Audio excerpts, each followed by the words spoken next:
Dear friends, subscribe and hit the bell. Your support allows us to continue our investigations.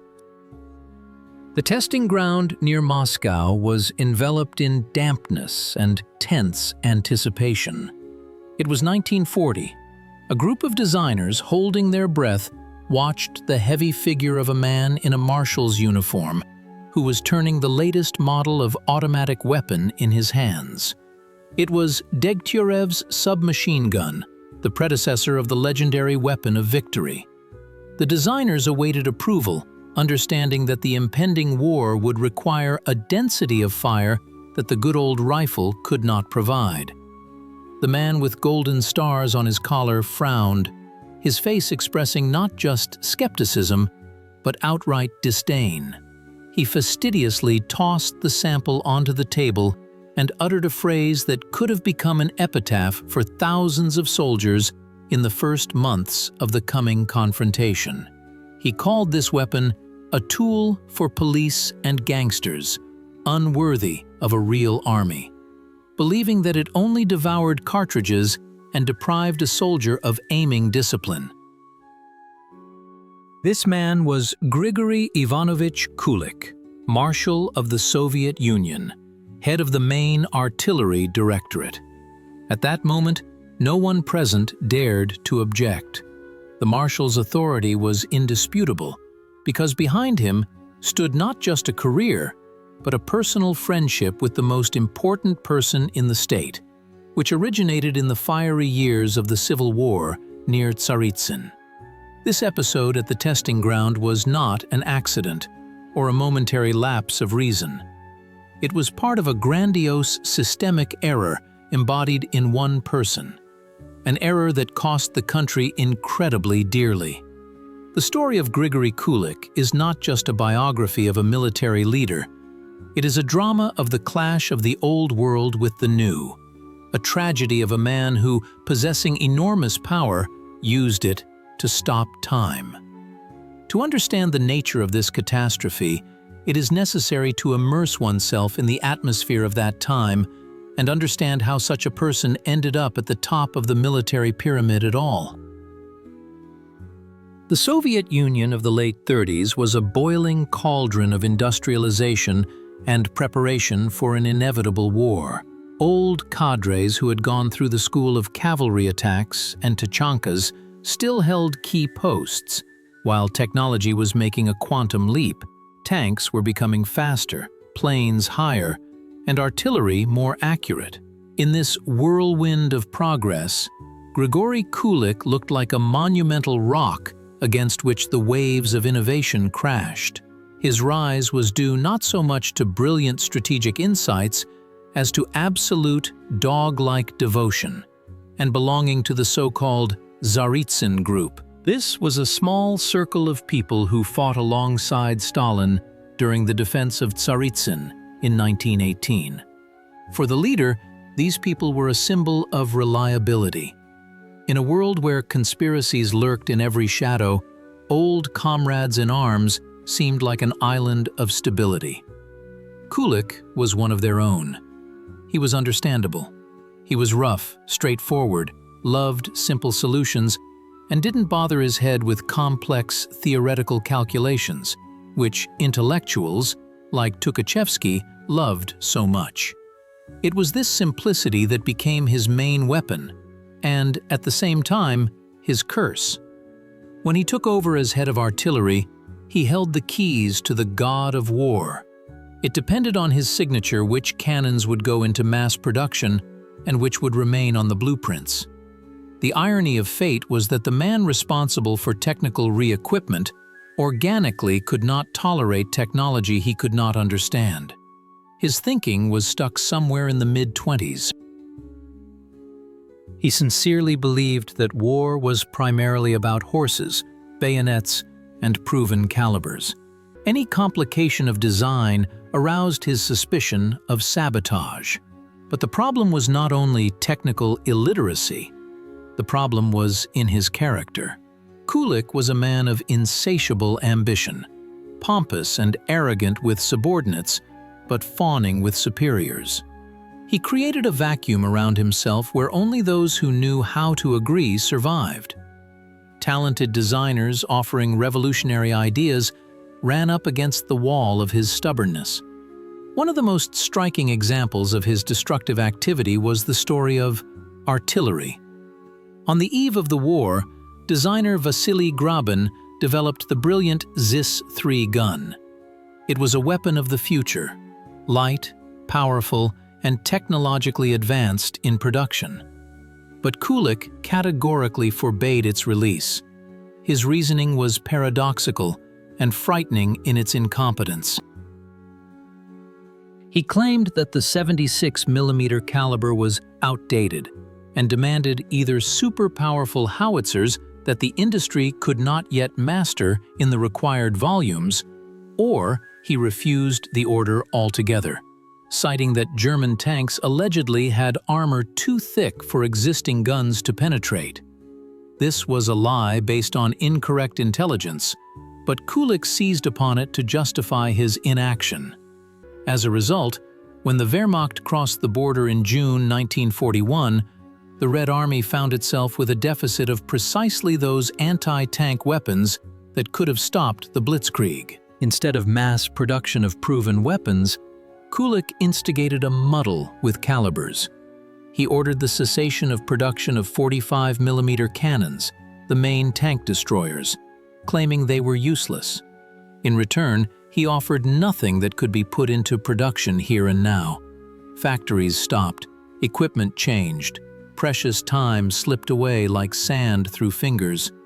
This was sabotage, but not in favor of the enemy, but in favor of his own ego and incompetence.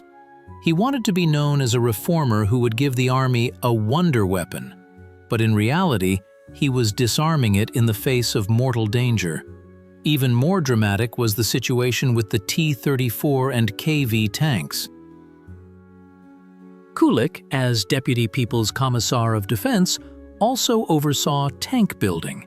Instead of accelerating the production of these machines, he constantly slowed down the process, demanding endless changes. He didn't like the guns. He didn't like the transmission. He even proposed replacing the diesel engines, which were the pride of Soviet tank building, with carburetor engines running on gasoline because they were quote, _1, __. If his will had been fully carried out, the legendary quote, _2, might never have appeared on the battlefields at the crucial moment. Grigory Kulik's inner world was woven from contradictions. On the one hand, he was a brave soldier in the past, with real combat experience and 5 wounds behind him. On the other hand, he turned into a sybarite, preoccupied with personal comfort and status. His personal life was complicated and tragic, but even here he showed surprising callousness. When his wife disappeared without a trace, and in fact was arrested and eliminated by state security organs, he seemed to react with frightening calmness, continuing his career and soon finding a new companion. This episode shows how deeply fear and cynicism had eaten into the souls of people of that time. Even a marshal could not protect his family, but he could pretend that nothing had happened to maintain his position. The external conflict with reality escalated to the limit on June 22, 1941. The war for which Kulik had so strangely prepared the army began. And then it turned out that the martial artilleryman was unable to command troops in modern combat. He was sent to the front as a representative of the Stavka to restore order and organize the defense. But instead of clear orders and sang-froid, he brought chaos with him. Eyewitnesses recalled that Kulik often panicked. The man who shouted and stomped his feet at designers in offices was lost at the front. He could not work with maps. He did not understand the logic of the enemy's tank wedges. His management methods boiled down to threats of execution and hysterics. One of the darkest pages in his biography was the surrender of Kerch in November 1941. Kulik arrived there with the task of organizing the defense of Crimea. The situation was critical but not hopeless. However, instead of mobilizing forces and building a rigid line of defense, the Marshal, assessing the situation with his pessimistic outlook, decided that all was lost. He authorized a retreat that turned into a disorderly rout. A huge amount of equipment, including the very artillery he so zealously supervised, was abandoned to the enemy. Kerch was left. This was a blow not only to the strategic position in the south, but also to the prestige of Stalin himself, who had sent his trusted man there. After this failure, the patience of the Supreme Commander-in-Chief ran out. Friendship was friendship, but war demanded results, and Kulik brought only catastrophes. In early 1942, he was summoned to Moscow. The debriefing was harsh. Everything was brought up: the lack of automatic rifles, the shortage of anti-tank guns, the surrender of Kerch, and even his behavior in Rostov, where he also failed to hold the situation. The verdict was severe, but by the standards of the time, surprisingly mild. His life was spared. He was stripped of his title of Marshal of the Soviet Union, his hero's star was removed, and he was demoted to Major General. This was an unheard-of fall. From a celestial being, he turned into an ordinary general, one of hundreds. It would seem that this should have been a moment of truth, a point of transformation. Kulik had a chance to atone for his guilt with blood, to prove by deed that he was worth something as a commander. He was sent to various sectors of the front, given command of armies. But a miracle did not happen. A person does not change overnight, especially when his character has become ossified in the conviction of his own exclusivity. Kulik continued to behave as if he were still a marshal. He demanded special treatment, brought with him a field kitchen with delicacies, lived in luxury, while the soldiers starved. His military successes were more than modest. He did not learn from his mistakes. He only accumulated resentment. Resentment became his main internal engine during these years. He believed that he had been unfairly wronged, that he had been undermined by young upstarts like Zhukov and Rokossovsky. In private conversations, over a shot of vodka, he began to allow himself dangerous things. He criticized the leadership, cursed the order in the army, called what was happening a mess. He did not understand that times had changed. If in the 30s his chatter could be attributed to simple peasant character, now, when the special services recorded every word, it was tantamount to a death sentence. The transformation that Kulik underwent was the reverse. It was not an enlightenment. It was a putrefaction. He was turning into a bitter old man who lived in the past and hated the present. In 1943, thanks to old connections and perhaps Stalin's sentimentality, his rank of lieutenant general was restored. He was even appointed to a position in the main directorate for the formation and manning of troops. But this was already a sinecure, an honorary exile. He was removed from real decision-making. However, even here he found a way to harm himself. His tongue, his intemperance, his constant grumbling became increasingly loud. He did not understand the philosophical conflict in which he found himself. The world demanded professionalism, technocracy, cold calculation. But Kulik was a representative of an archaic culture of personal loyalty and clannishness. In the new war, engineers and mathematical strategists won, not dashing swordsmen.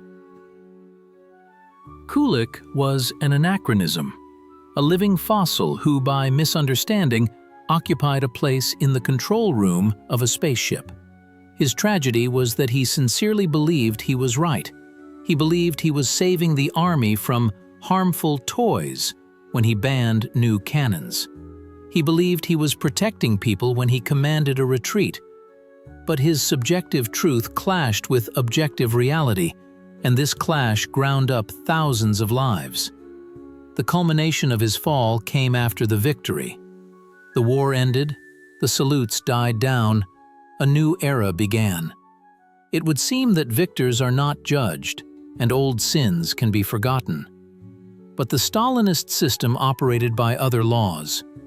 A purge of the ranks began, a struggle against trophy sentiments and potential dissent among the generals. Kulik, with his long tongue and dubious past, became an ideal target. In 1946, he was again dismissed from the army, this time for good. He was left alone with his fears and grievances. But the worst was yet to come. The state's security organs continued to compile a dossier on him.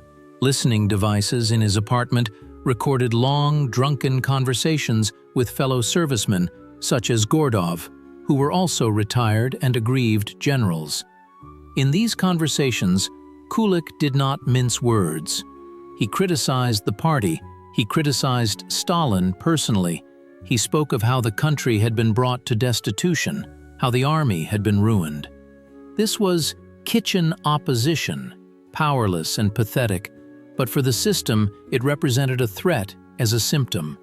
The system did not tolerate ingratitude. A man who had been raised from rags to riches, and then, despite his failures, had his life spared, now dared to bite the hand that fed him. In January 1947, Grigory Kulik was arrested. This was no longer the proud marshal who hurled submachine guns on the testing ground. This was a broken, bewildered man. The investigation lasted long. He was accused of organizing a conspiratorial group, of treason, of sabotage. Much of this was the fabrication of investigators, a standard set for those years. But the irony was that he didn't need to invent crimes. His real incompetence and real decisions to impede armament caused more damage to the country than the actions of any spy. However, he was tried not for depriving soldiers of automatic weapons, but for ceasing to be a loyal cog. He spent over 3 years in confinement. One can only guess what he thought about in his solitary cell. Did he recall Tsaritsyn? Did he recall the eyes of designer Grabin when he banned his cannon? Did he understand that he himself forged the chains of his own destiny? In August 1950, the trial took place. The verdict was predictable: the supreme penalty. On the same day, the life of the former Marshal of the Soviet Union ended.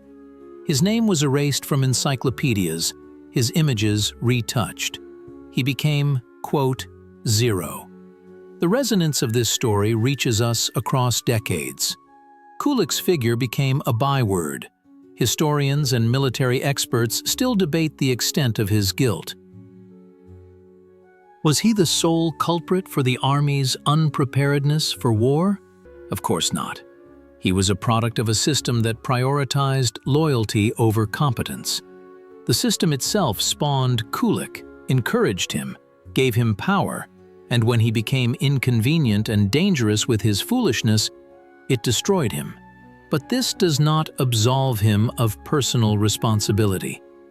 History teaches us that ignorance, vested with power, becomes a weapon of mass destruction.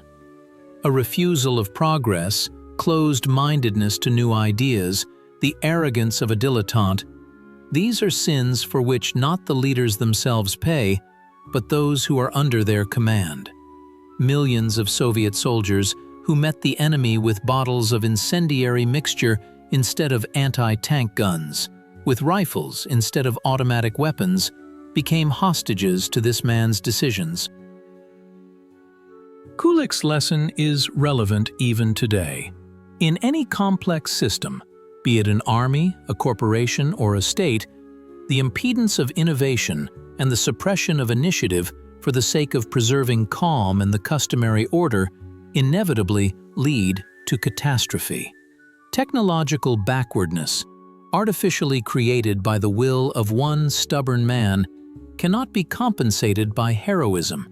Heroism is the payment for someone's mistakes, and this price is always too high. Returning mentally to that cold proving ground of 1940, we see a paradox.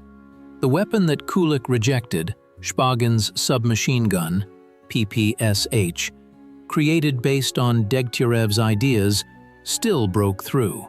War forced a reassessment of foolish prohibitions. The PPSH became a symbol of the Soviet liberator soldier. Its characteristic silhouette with a drum magazine is immortalized in monuments in Berlin and Treptow Park. History laughed at the retrograde Marshal. What he called a police toy became an instrument of the great victory. And the Marshal himself, who had every chance to go down in history as the organizer of this victory, remained in it as a dark shadow, a reminder of how dangerous it is to entrust the future to people living in the past. The fate of Grigory Kulik is not just a story of rise and fall, it is a chronicle of missed opportunities.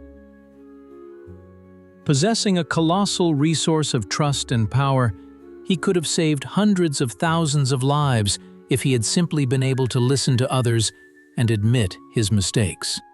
But pride proved stronger than duty, and this is the most sorrowful and instructive outcome of his life. When personal ambitions obscure reality, the finale is always tragic, not only for the hero, but also for everyone who falls within his orbit of influence.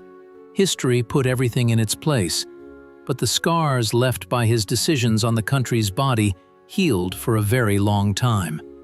We peer into old photographs, into the face of a man with Marshall's stars, and we see there not grandeur, but a warning. Power without knowledge, determination without understanding, loyalty without conscience. These are the components of the catastrophe named Kulik. And as long as we remember this, we have a chance not to repeat these mistakes, to timely recognize those who, under the guise of loud slogans and past merits, drag us back, while the world inexorably rushes forward. Kulik's life path ended in abasement, to the roar of a shot, but the echo of his actions thundered on the battlefields for 4 more years before that, and the repercussions are still heard in discussions about the price of victory and the role of the individual in history. This was a man who lost his personal war long before the last shot was fired at him. He lost it the moment he decided he knew more than the time in which he lived.